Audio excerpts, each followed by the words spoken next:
Que Deus abençoe. Eu quero orar mais uma vez, antes de nós começarmos. Pai, nós precisamos do entendimento do Teu Espírito sobre as nossas vidas nesse momento. O tema é sensível nessa série que vem tocando os nossos corações, que trata a respeito da nossa família e a relação que a nossa família tem com o Teu reino, com o Senhor Jesus. Que o Senhor possa, essa noite, continuar falando aos nossos corações, como o Senhor veio falando ao longo desse mês para as nossas casas, ó Deus. E que saímos daqui edificados realmente, desafiados a caminharmos mais próximos do Senhor, do Teu reino, a sermos diferenciados pela Tua presença contra essa cultura que vem nos afastando do Senhor das formas mais sutis e perigosas o possível. Que nós nos aproximemos de Ti realmente. É o que nós pedimos e agradecemos em nome de Jesus. Amém. Eu deixei para a nossa última mensagem o tema Filhos da Aliança. Eu vou dar uma passada rápida pelas outras mensagens, porque alguns de vocês podem não tê-las visto, mas já estão todas no YouTube. Essa semana as mensagens foram atualizadas. Na semana que vem nós giramos a série e nós começaremos uma outra série de mensagens chamada Desconecte-se. O prazer da presença de Deus em uma cultura dopamimada. E é mimada mesmo. Tá? Então é como a gente tem trocado a presença de Deus por recursos para que encontre prazer. E a gente não percebe isso. Nossa cultura se tornou viciada em prazer, das diversas formas possíveis. E isso tem nos mimado. A gente tem estimulado a química do nosso cérebro a encontrar prazer naquilo que nos distancia de Deus. Nós vamos falar logo no dia 7 de uma cultura viciante. Como é que essa cultura aí fora nos vicia e como nós devemos voltar para a palavra de Deus para sair desse vício. Depois, no dia 14, as agendas que nós nos colocamos, que são escravizadoras. Não só a gente, mas colocamos também a vida dos nossos filhos. No dia 21, a gente tem vivendo uma mentalidade cansativa. Nós temos mais tecnologia que os nossos pais, mas nós estamos mais cansados que eles. Por que isso está acontecendo? O que a gente está alimentando na nossa mente, no nosso coração, para isso estar acontecendo? E terminaremos o mês que vem com uma vida entediante. A gente tenta fugir do tédio e cai sempre nele, já reparou? A gente arruma uma coisa para fazer para sair desse tédio e a gente cai sempre nele. Por que será? Eu creio que a base disso tudo é porque nós temos nos distanciado do prazer da presença de Deus para vivermos outras coisas que alimentem os nossos prazeres. Mas vamos falar de filhos da aliança. Vocês sabem, eu tenho um neto de 2 anos de idade e eu já não o via até então há um ano. Há um ano, fora esse ano, eu peguei meu neto no colo e era uma criança fofinha que dava para segurar no colo e ficar com ele ali quietinho, babando em cima dele. Nessa última viagem foi ele que babou em cima de mim. Eu levantei ele assim, daqui a pouco tem uma foto, gente, de uma baba vindo assim, ó, em mim. E difícil foi segurar ele, porque ele queria aproveitar tudo aquilo que tinha à volta, principalmente no dia do seu aniversário. E todo dia minha filha manda vídeos. O último vídeo que ela mandou foi engraçadíssimo. Eu devia ter trazido. Ele pega um tripé desse de teclado, esse apoio de teclado, e fez de microfone e estava cantando. E a preocupação dos pais é que ele ainda não fala. Ele se comunica, mas não fala. E levou na fonoaudióloga essa semana.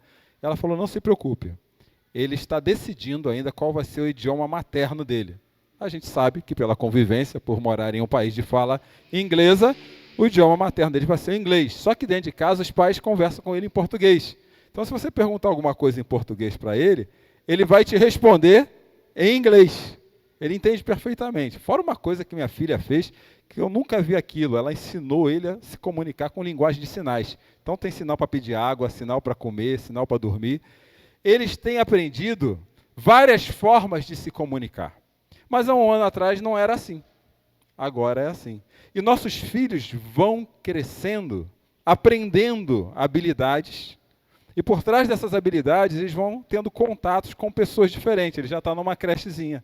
Agora, até então, ele era o bebê da creche. Daqui a pouco ele já não vai ser mais, que vai entrar um mais novo que ele. Ele já está bravo, porque ele dominava a creche. Porque ele já tem uma história, uma visão na cabeça dele de quem ele naquela creche. Então, conforme os nossos filhos vão crescendo, eles vão aprendendo com os meios que ele vive novas histórias. E chega uma hora, como aconteceu com a gente, nosso plano era estar em Sorocaba com os filhos todos próximos. Ia ser lindo, né? Neto próximo. Esse era o plano da avó. E vó, se mãe acha que é a quarta pessoa da Trindade, vó tende a achar que é a quinta. O que o Pai, o Filho, o Espírito Santo e a mãe não faz, a avó acha que faz. E a avó tinha essa expectativa a respeito dos netos. E o que aconteceu foi morar todo mundo fora. Mas a gente mandou eles morarem fora? Ninguém mandou os filhos morarem fora. Eles decidiram. E a gente vai aprendendo ao longo da vida que nós vamos perdendo o domínio. Ou achávamos que tinha um domínio sobre nossos filhos que nós não temos. E conforme eles vão se distanciando, no coração dos pais, vai vindo um certo temor. Porque a gente começa a perceber que não tem muito como protegê-los de algumas coisas. E ao longo da vida, eles vão vindo com umas histórias que falam assim, não fui eu que falei isso para ele, onde que ele aprendeu isso? De onde você tirou essa ideia, menino? Aí quando eles vão entrando no nível universitário, eles vão ouvindo outras histórias mais robustas, que levam eles a dialogar com a vida e consigo mesmo. E você vai percebendo que você não manda nada. O problema é o seguinte, ao longo do crescimento dos nossos filhos, que história eles têm ouvido e seguido? Que histórias eles têm representado a pessoa deles no meio dos amigos? Que histórias nós temos que procurar manter vivas na cabeça e no coração dos nossos filhos para que eles não se percam nas outras histórias? Porque minha avó tinha um ditado e nunca falhou. Pepino se desentorta quando é pequeno. Depois que cresce, você vai tentar desentortar o pepino, ele quebra. Então eu preciso cuidar dos meus filhos na história que nós cremos a respeito da humanidade, que é aquilo que a Bíblia diz que é a grande narrativa da humanidade, para que eles entendam quem eles são nessa história. E é por isso que Salomão escreve no livro de Provérbios, capítulo 22, versículo 6, o seguinte: instrua a criança no caminho em que deve andar, e mesmo com o passar dos anos, quando eles ouvirem outras histórias, eles não vão se desviar. Numa outra versão da Bíblia, que permite uma tradução similar, que talvez nos deixe um pouco mais claro, isso diz assim: instrua a criança em que deve seguir. Porque as nossas escolhas, as nossas decisões, elas são pautadas naquilo que constrói a nossa formação. E nós somos um povo ligado numa aliança. Eu falei há 2 domingos atrás da aliança que foi feita com Adão. O casamento é uma aliança dada por Deus. Pulamos Noé e eu espero que vocês tenham ouvido alguma coisa a respeito de Abraão. Se não ouviram, vão ouvir agora. Porque hoje eu quero entender como os nossos filhos são filhos da aliança. E eu quero voltar em algumas mensagens falando que na primeira mensagem nós falamos que a aliança é um pacto de sangue. Não esqueçam isso. A gente precisa lembrar disso. Primeira mensagem. A aliança é um pacto de sangue. Jesus morreu na cruz por nós. A aliança está em todos os acordos bíblicos instituídos por Deus. Tudo que tem na Bíblia, na relação do homem com Deus, de Deus com o homem, é uma aliança. Até na relação de homens com homens mesmo. Por exemplo, quando Abraão e Ló brigam lá, porque os dois não queriam ir para o mesmo lugar, eles fazem um acordo e erguem um altar. Aquilo é uma aliança. Só que a aliança ela tem uma característica singular. Se você rompe a aliança, se você rompe a lealdade com a aliança, quem rompe paga com seu sangue. E é nesse sentido que Jesus morre na cruz por nós. Ele paga por uma aliança que nós rompemos com Deus. Porque nós achamos que nós podemos contar as nossas próprias histórias despreocupados de Deus. Então, toda vez que você achar que pode contar a sua própria história despreocupado da presença de Deus nele, existe um grande risco de você estar fugindo da narrativa histórica onde Deus é soberano. Toda vez que você abre o leque da sua casa, não para diálogo, mas para a compreensão dos valores que a sua casa precisa seguir, você está abrindo espaço para outras histórias. Nós vimos na mensagem que eu estive que a aliança é o vínculo do casamento. O casamento, nós vimos lá em Adão, é uma aliança. Inclusive, é uma aliança que se aproxima demais da aliança que Deus tem com o seu povo. Eu vim ouvindo uma música agora, um louvor na viagem para cá, que eu ouvi algumas palavras que fazia tempo que eu não escutava. Quando fala de Jesus vindo com o noivo casar com a noiva. Essa ideia de Jesus sendo noivo, vindo casar com a noiva na sua volta, é a mesma ideia que Paulo desenvolve em Efésios 5, quando fala que maridos e mulheres devem manter uma relação profunda e íntima como uma aliança. Isso eu falei na outra mensagem. Semana passada, vocês devem ter ouvido falar sobre o viver com a aliança. E aqui eu preciso que vocês prestem um pouquinho mais de atenção, porque eu preciso voltar na primeira aliança que Deus faz com um povo. E essa aliança aconteceu com Abraão. Quando vocês ouvirem, instrui o seu filho no caminho, você precisa ter essa aliança na sua mente. Porque o caminho de Deus para um povo começou a ser dado em Gênesis 12. E quando Deus dá esse caminho para esse povo, ele diz assim: farei de você, Abraão, um grande povo e o abençoarei, tornarei famoso o seu nome e você será uma bênção. Abençoarei os que te abençoarem e amaldiçoarei os que te amaldiçoarem, e por meio de você, todos os povos da terra serão abençoados. Aqui começa o caminho de Deus com o povo. Porque o que acontecia até aqui era a relação de pessoas com vários deuses. Aí esse Deus fala assim: Abraão, você vai ser meu povo, você, a partir de agora, vai ter que seguir um código que é especificamente meu. Resumindo essa história num gráfico, até Gênesis 11 havia uma relação de Deus com a humanidade como um todo, não tinha um povo, era Deus com a humanidade. Quando acontece a Torre de Babel, o que acontece com a humanidade? Ela se espalha. Esses povos se espalham e se tornam outros povos, com as suas religiões próprias, com a sua política própria, contando as suas histórias. Só que quando a gente pensa nisso, geralmente na nossa mente vem a ideia de países, né? Mas se você olhar para a nossa cidade, existem muitos povos na nossa cidade. Sem precisar sair de Sorocaba, você vai ver muitos povos. Muitas pessoas que têm histórias, ideias, ideologias de vida, formas de enxergar a vida que são distintas. Então eu posso pegar essa realidade de Gênesis 11 e extrapolar para a nossa cidade. Eu posso extrapolar isso para o meu bairro. Eu posso extrapolar para a vida dos meus vizinhos. Só que em 12, Deus chama um povo para viver uma nova história. Uma história única de um Deus que os resgata do meio desses povos e fala assim: agora eu sou o seu Deus e vocês precisam ser os seus povos. Mas não abre só essa história. Os outros povos continuam vivendo. Então, a zona de conflito que nós que caminhamos pela aliança temos é justamente o quanto eu estou influenciando as outras pessoas ou o quanto elas têm influenciado a história da minha vida. O quanto as histórias dos meus filhos têm influenciado a história dos amiguinhos deles ou o quanto as histórias dos amiguinhos deles têm influenciado o comportamento dos meus filhos. Porque os filhos do povo são a descendência desse povo. E quando Jesus aparece, quando esse povo passa pelo Egito, esse povo ele tem um conflito de identidade muito forte. Porque eles ficam 400 anos no Egito, e vocês acham que no Egito 400 anos não nasceu criança? Óbvio, né? Porque a história, pelo menos, diz que aquele povo cresceu em um número tão grande que começou a incomodar o coração do faraó. Então todo mundo teve filho. Todo mundo fez no Egito o que faria em qualquer outro lugar.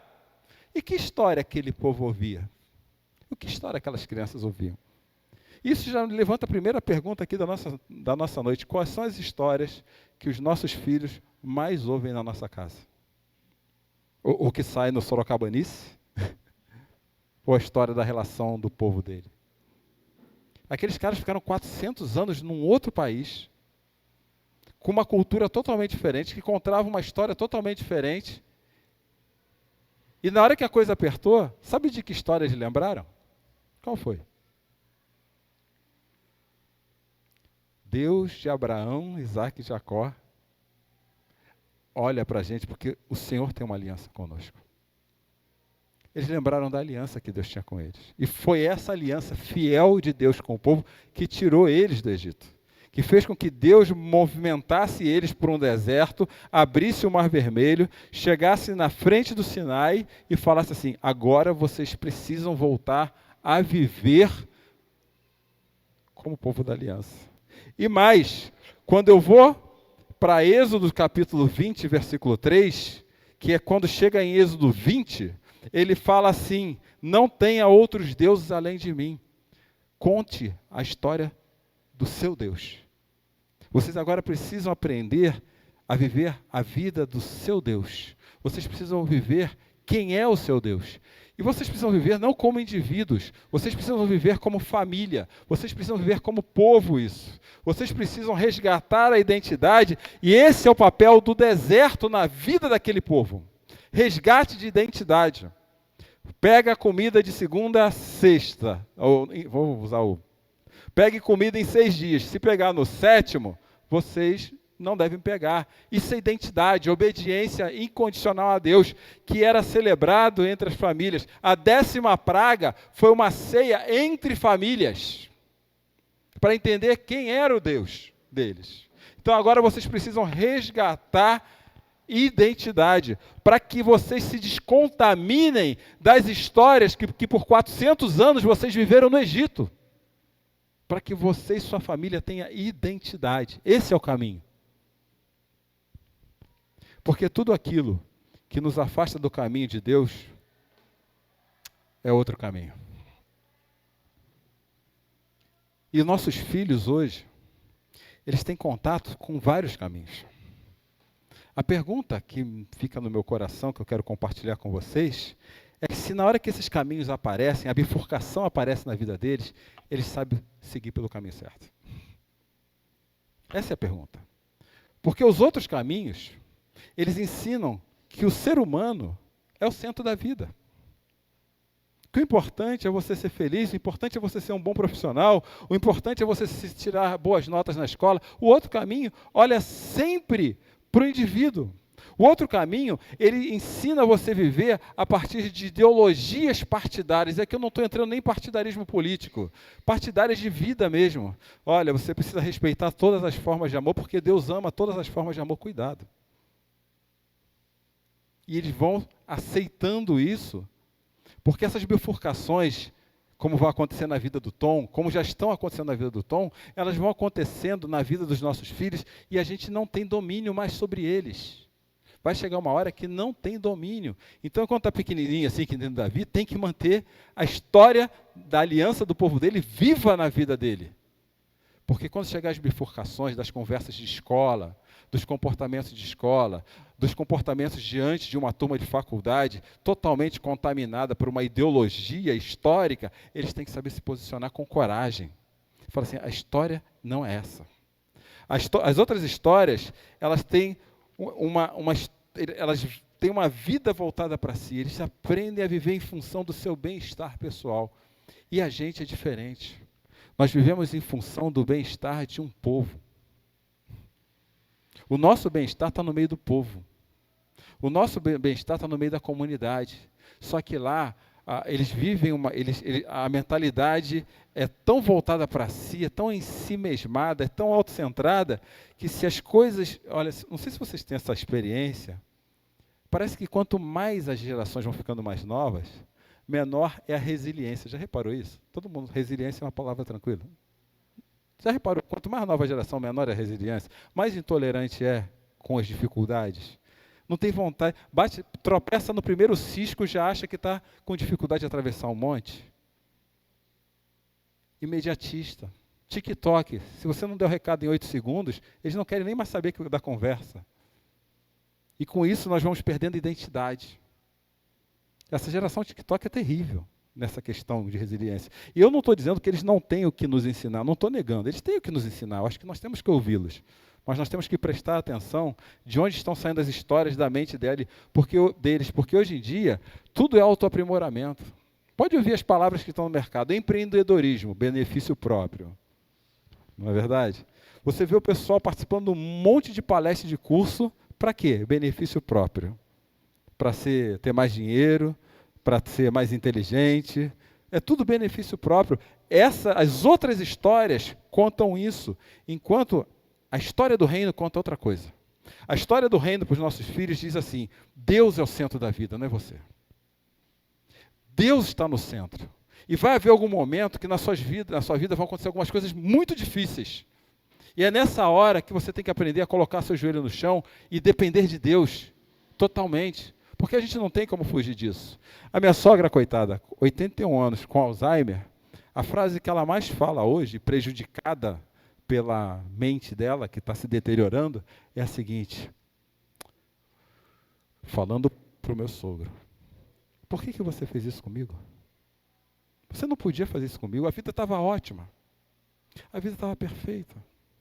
Ela tem uma mente deteriorada, fisiologicamente. Nós temos uma mente deteriorada, influenciada pela cultura, que nos ensina que nós somos o centro da vida. Eu vejo isso às vezes até dentro da cultura religiosa. A pauta da vida, da história do reino, não são os livros, também os livros, mas é a Bíblia. Até achei muito bonito o texto que o Heraldo postou lá. A Bíblia é a nossa regra de fé e prática. É em cima desse livro que nossos filhos têm que escolher a direção nas bifurcações da vida, nas encruzilhadas da vida. E você sabe que a vida tem encruzilhadas dificílimas para se passar. Eu não estava preparado para passar o luto que eu estou passando agora dentro de casa. Eu não estava preparado para isso. Nós não estávamos preparados para os filhos morarem fora do país. Nós não estávamos. A vida tem bifurcações horríveis. E se você já percebeu que você está perdendo, que essa linha entre você e seus filhos está ficando cada vez mais distendida, e uma hora ela tem que se romper, não tem jeito, né? A Cláudia tem um ditado que filho que fica muito tempo dentro de casa, ela usa um adjetivo lá, tipo apodrece, alguma coisa assim, mas também ela não esperava que fosse para tão longe, né? Mas tem um tempo de romper, e na hora que romper, eles têm que saber tomar decisões. Todos nós temos que lidar com as nossas decisões todos os dias, e toda decisão, ela provoca uma ruptura com algo. Agora, eu vou romper com a narrativa do reino por causa das outras histórias, ou eu vou romper com as outras histórias por causa da narrativa do reino. Todo dia essa decisão bate na nossa porta. E já bate na porta dos nossos filhos.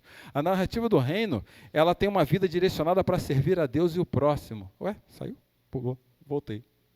Volte. Para Deus e o próximo. Não é voltada para mim. Então, enquanto as pessoas estão preocupadas em se autoaprimorar, e não tem problema em se autoaprimorar, você não pode ter isso pavimentando a sua vida. O reino ensina, você tem que aprender a servir a Deus. Qual é o maior mandamento que Jesus deu? Amar a Deus acima de todas? E o segundo, que é parecido, igual ao primeiro, qual é? Amar o próximo como a si mesmo. A gente não ama o próximo porque a gente esqueceu o que é ser amado por Jesus. A gente não sabe mais o que é ser amado por Jesus. A gente não entende isso. Nós temos perdido esse valor. Porque eu postei um story que achei muito engraçado. A frase era assim, não vou lembrar, era algo parecido com isso. Gente de bem com a vida não enche a paciência de ninguém. Gente de bem com a vida não incomoda os outros. Se eu tenho consciência de quem é Jesus e o quanto eu sou amado por Ele, eu não vou encher a paciência dos outros. Como dizia minha avó, não vou encher os patos. É Patrovar que falava? Não é? Não vou encher.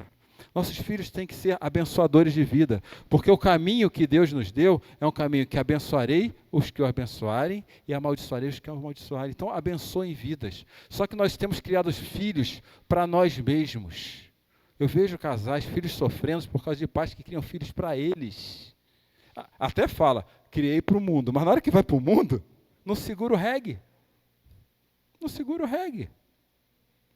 Ou então fica com peso na consciência. Nós temos um caminho claro. Esse caminho foi estabelecido lá atrás. Diariamente, nossos filhos são expostos a manifestações culturais de outras histórias. Inventário, eu já falei isso aqui, isso é coisa velha na minha cabeça, mas eu nem sabia que ainda existia esse desenho. Nem sabia que existia a tal da Peppa Pig. Ainda existe, né? Eu achei um barato, porque eu estive na casa da minha filha, e o Tom, com 2 anos, ele já pega o celular, abre o YouTube, 2 anos, e coloca no seriado dele. 2 anos. Aí, vó, serve para estragar filho. E essa aí a culpa não é da Cláudia, não, viu? Não bota essa. Tinha outra avó lá junto. Vó serve para estragar filho, né? Aí a vó foi lá e botou na Peppa Pig. Aí minha filha na hora, não, pode tirar. Essa porca é muito mal criada. Eu não quero que meu filho aprenda isso. Eu falei, olha só. Entendeu? A minha filha e meu filho, a minha filha, né, que o marido dela, tinha umas amizades assim que fala assim, cara, Eu amo, mas não dá para ir pro rolê com você, para essa galera, não. Olha que vocês me conhecem, eu sou o cara mais tranquilo com as coisas, mas não dá para ir pro rolê com aquela galera. Não, imagina, a gente tem que aceitar todo mundo como é. Aí começou esse papo, isso 2 anos antes do Tom nascer. 1 ano depois, não, esse ano agora, falei, viu, cadê aqueles amigos? Bom, veja bem, Cláudio, aquele tipo de atitude daqueles amigos, acho que o Tom não devia crescer vendo aqueles exemplos. Toda hora, nossos filhos são expostos a manifestações culturais. E eles precisam saber o caminho. Porque a vida passando, a gente não estando mais perto deles, eles não vão se desviar mais do caminho. A gente tem que olhar isso com muita cautela também, tá? A primeira cautela é tomar muito cuidado com a assimilação cultural. Também não é virar ET. Tá? Nossos filhos não têm que ficar dentro de casa, trancados a 4 chaves, de joelho no milho, não é isso. A gente tem muito medo da assimilação cultural. Mas lembre-se, como o caminho começou em Gênesis 12. Vão e abençoem vidas. Vão e sejam agentes, sejam povo de Deus no meio de vida. Então não dá. Mas também não dá para a gente se alienar da cultura. Não dá para a gente ter medo de ser assimilado e não dá para a gente se alienar. Por isso, o caminho do reino, por isso é marcado pela aliança, porque a aliança deixa claro realmente quem nós somos em todo momento. É a aliança que faz o povo lembrar quem ele é quando chega lá na portinha da Terra Prometida. Lembra quando chega na portinha da Terra Prometida? Quantos anos eles passaram no deserto? 40 anos no deserto, né? Aprendendo a ser gente de Deus de novo. O deserto é para isso. O deserto serve para ensinar a gente a ser gente de Deus. Qual foi a primeira coisa que Deus fez quando eles pararam na portinha do deserto? Lembrem de quem vocês são. Deuteronômio 5 é isso. Lembrem de quem vocês são. Porque vocês vão entrar numa terra que o mais importante é saber quem vocês são.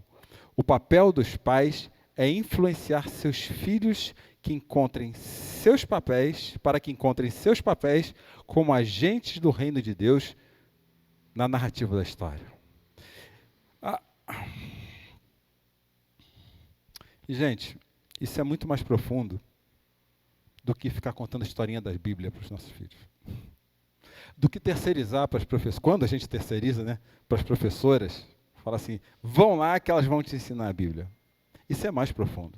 Isso tem a ver com a nossa casa, com a nossa clareza a respeito do caminho da nossa casa. Porque informação, por si somente, não produz transformação. O que produz transformação é estar claro o caminho na nossa casa, para que fique claro para os nossos filhos o caminho na nossa casa. Por isso que eu falei de casamento antes.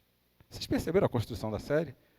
Aliança, casamento, viver pela aliança e criar os filhos para que eles deem continuidade no caminho que vocês aprenderam. Então, na boa, eu acho que ensinar nossos filhos, manter uma rotina espiritual com nossos filhos, de segunda a sábado, é tão importante quanto trazê-los aqui no domingo. Senão tem professoras aqui que sabem disso, a Samira, tem a Susan, acho que tem mais professor por aqui, tem a Érica.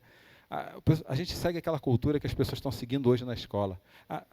Terceiriza a educação dos nossos filhos para a escola. Escola não é para educar nossos filhos. Elas não dão conta em 6, 7 horas de uma pessoa que fica 24 horas com você. Domingo, cultinho de domingo, menos ainda. Isso aqui vai dar informação. Eu tenho que me preocupar, não sei quantos pais aqui fizeram. O que vocês deram para o meu filho hoje, lá na classinha? Eu quero saber, dá para mim também, porque eu vou continuar ensinando eles em casa, porque o caminho tem que ficar claro na cabeça deles. E o caminho para os nossos filhos ficam claros em casa.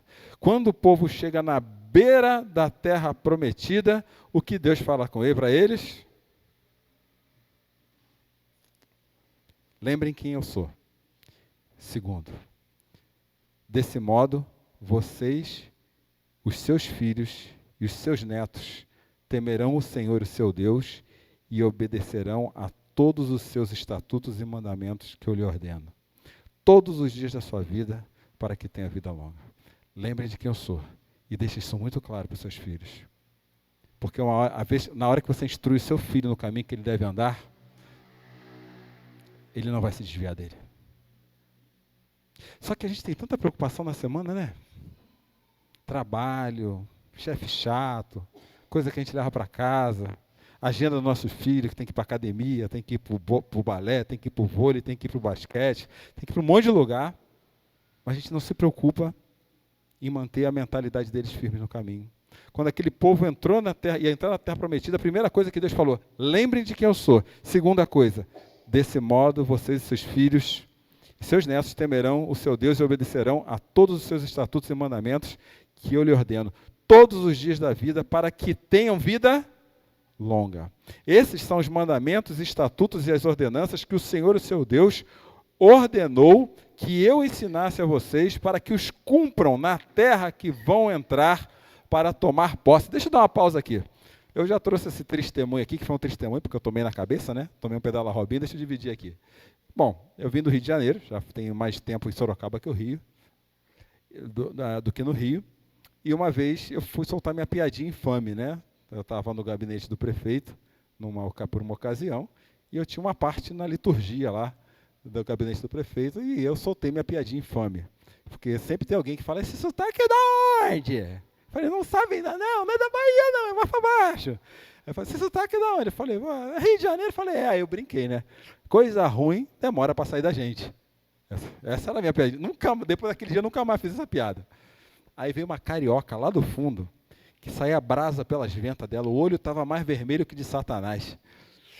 Chegou perto de mim, como que você fala assim da minha terra? Falei, mas não é verdade. Imagina, como que você fala? E não esqueça de uma coisa, viu, menino? Menino, hein? Desse tamanho ela. Não esqueça de uma coisa, viu, menino? Essa é a terra que Deus colocou você para prosperar. Sorocaba. E é verdade. Foi aqui que Jesus me alcançou, foi aqui que Jesus me mandou para o ministério, foi aqui que Jesus fez todas as transformações mais profundas da minha vida. Eu amo Sorocaba. E eu tenho que ensinar isso para os meus filhos. Eu tenho que viver isso para que meus filhos vivam isso. Eu tenho que viver isso para que meus netos vivam isso. Se o reino de Deus não for aquilo que faz que é a manifestação de quem somos na terra onde nós tomamos posse, nada funciona, gente. O resto vira teatro. O resto vira, se eu vou na igreja domingo, porque é meu horário de ir na igreja, eu vou correndo porque eu tenho que trabalhar na igreja hoje. Vira só isso. Isso tem que fazer parte da nossa vida. Se não, e o texto vai mais adiante, ensine-os com persistência. É fácil? Eu sei, você tem uma vida cansativa, trabalha pra caramba, tem um monte de coisa para lidar, preocupado com a conta que tem que pagar. Mas essas coisas se atrasarem, você dá um jeito. Agora, se você atrasar na criação do seu filho, lá na frente você pode não dar mais um jeito. Falta referência. Falta saber o que é o caminho. Não é fácil fazer isso. A Bíblia já fala que não é fácil. Você vai precisar de persistência. Vai ser no dia que você está cansado mesmo. Vai ser no dia que você vai ter que sentar com ele com a Bíblia. Falar, filhinho, antes de dormir, vamos ler a historinha do Davi. Filhinho, vamos orar juntos. Filhinho, espera aí, eu sei que você chegou com pressa da escola, com fome, eu também estou com fome, mas vamos orar antes de comer. Sabe aquelas coisas? A gente tem que persistir. Isso fala da gente lutar contra os nossos próprios demônios também, com as nossas próprias dificuldades. Só que quando nossos filhos veem a gente lutando contra os nossos demônios e colocando os nossos demônios na mão de Deus, eles vão saber na mão de quem colocar os demônios deles. Mas a gente não trabalha isso no dia a dia, espera que isso seja resolvido num domingo, quando vem no domingo, e achando que isso é suficiente para manter a nossa identidade, e que nossos filhos estão seguros. Não estão seguros. Nossos filhos não estão seguros, só estão seguros com Jesus. Só estão seguros com a gente se mantendo no reino. Insiste com persistência. Fale sobre ela quando estiver sentado na sua casa. Qual foi a última vez que você sentou com seu filho na sua casa para conversar sobre espiritualidade, sobre Bíblia? Agora, deixa ele tirar nota errada, nota baixa na escola. Cheguei lá e falei, Susan, Minha cunhada colou em mim. Falei assim, Cláudio, tem um negócio para contar para você. E não sei por que esses B.O. vêm sempre para mim, né, pro tio. Os 3 reprovados em inglês. Os trigêmeos. Falei, mas foi muito ruim. A nota foi 1,5, 2,5, 3,5. Fizeram escadinha. Nem somando dava a média que era 6. A gente se preocupa, aí ficaram bravos, tiraram o celular. Meu cunhado foi lá e tirou o cabo do computador. Falei, tá. Mas quantas vezes a gente senta com nossos filhos para ler e estudar a Bíblia?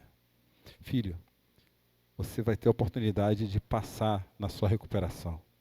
Mas isso aqui vai transformar a sua vida o resto da vida. A gente não tem tempo para isso. E se não tiver tempo, nossos filhos não aprendem o caminho. E se eles não aprendem o caminho, eles não vão saber se lembrar do caminho quando eles precisarem saber qual é a história da vida deles. Quando a igreja é opcional para os pais, será sempre dispensável para os nossos filhos. Quando a igreja é opcional para os pais, ela vai ser sempre dispensável para os nossos filhos. Por isso que o autor de Provérbios fala assim, instrua a criança no caminho que deve seguir. E mesmo com o passar dos anos, quando estiver velhinho, eu acho muito bonito.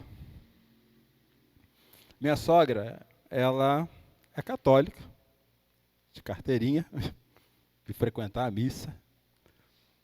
E a gente respeita, tem muito respeito mesmo por ela, entendeu?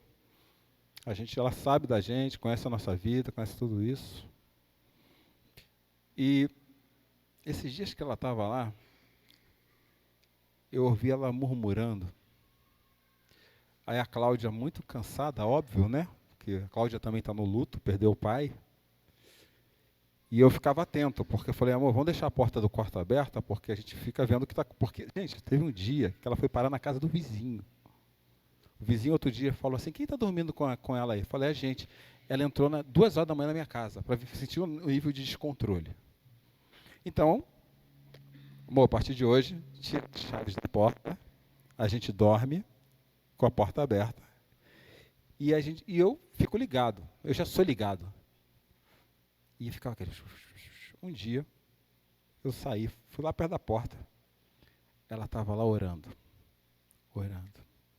com todo o Alzheimer dela, com toda a luta, com todo o sofrimento, com toda a dor, com toda a limitação cognitiva, ela não esquece que a oração é aquilo que sustenta ela diante desse luto tão profundo. Os nossos filhos nunca vão esquecer disso. Eles podem passar por situações iguais a esta, ou até piores que essa, mas eles nunca vão esquecer disso. Diante da nossa impossibilidade de seguirmos o caminho, a gente precisa entender que Jesus se tornou o caminho. Tem um texto que eu gosto muito em Atos, e outros textos que falam que Jesus é o caminho. Naquele tempo houve um grande tumulto por causa do caminho. Você já viu esses textos na Bíblia? Que chamava quem seguia Jesus de seguir o caminho. Lucas, ele usa esse termo, mas a expressão geral é caminho, porque caminho representa um estilo de vida do cristão. Então, por muito tempo, a igreja era chamada de caminho, aqueles que seguiam o caminho. Você vai ver isso em Atos 19, 23, 24, você vai ver em Atos 18, 25 a 26, falar da igreja como caminho. Você acha que esse termo, Jesus é o caminho, surgiu do nada? Gente, começou lá em Gênesis. Passou por Deuteronômio e vem para a maior aliança da nossa vida, que é a aliança que Cristo fez. Jesus é o caminho. Então, viver o caminho é viver Jesus para a gente hoje, porque Jesus é o centro da vida, e a responsabilidade dos pais que vivem o caminho da aliança é instruir os filhos no caminho da aliança. E eu termino aqui voltando lá no texto de Paulo, em Efésios, quando ele passa, depois de falar de maridos e esposas, ele vai falar justamente de pais e filhos. E olha o que Paulo fala. Pais, não irritem os seus filhos, antes criem-nos segundo o quê? A instrução e o conselho do Senhor. Mantenham eles no caminho. Não mudou. O que mudou é que Jesus é o caminho. Ele percorreu todo o caminho que nós fomos incapazes de percorrer, porque Israel deu ruim, para se tornar o caminho, a verdade, a vida. Já que eu sou o caminho, vivam pelo caminho. Sigam o caminho. Instruam seus filhos no caminho, para que eles continuem no caminho quando vocês não estiverem mais perto deles, porque o nosso povo é unido por uma aliança.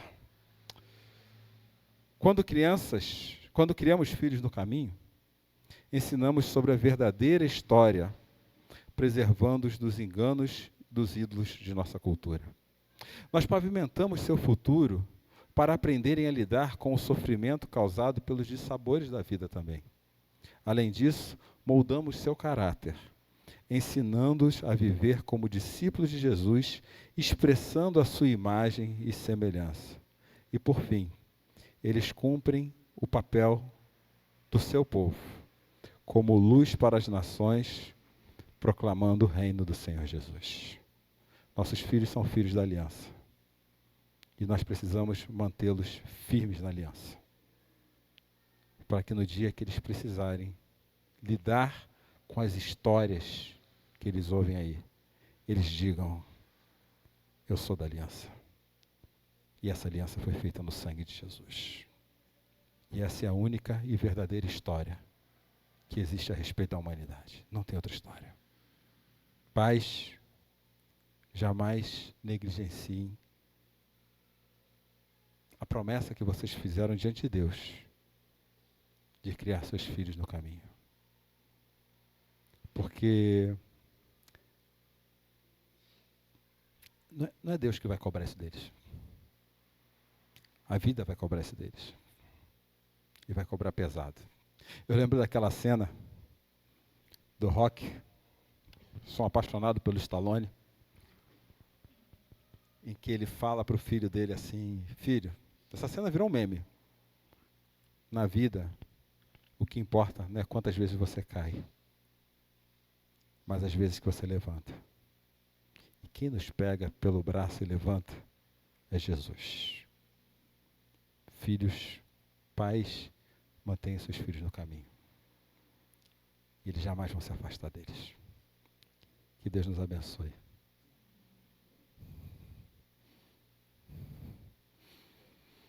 Senhor Deus, nós estamos aqui essa noite, nos colocando na Tua presença,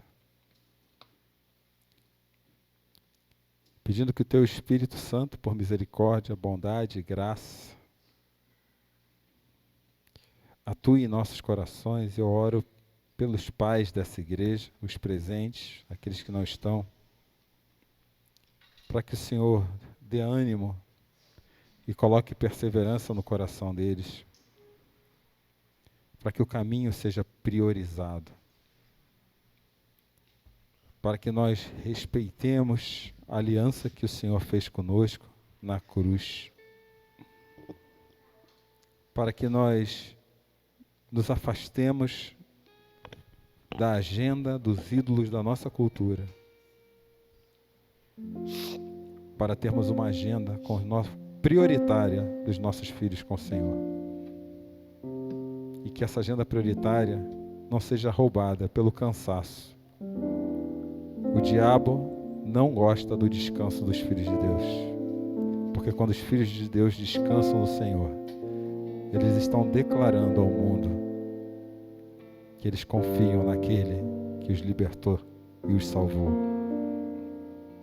Dê descanso aos pais, para que eles tenham tempo com as suas famílias. Não para passear, não só para visitar os amigos, não. Tempo primordial para debruçarem sobre a Tua palavra. Dê vontade aos pais de estudar a Bíblia. Os pais precisam estudar a Bíblia a fundo, porque eles são os primeiros educadores da vida dos seus filhos. Não são os professores, são eles, ó Deus.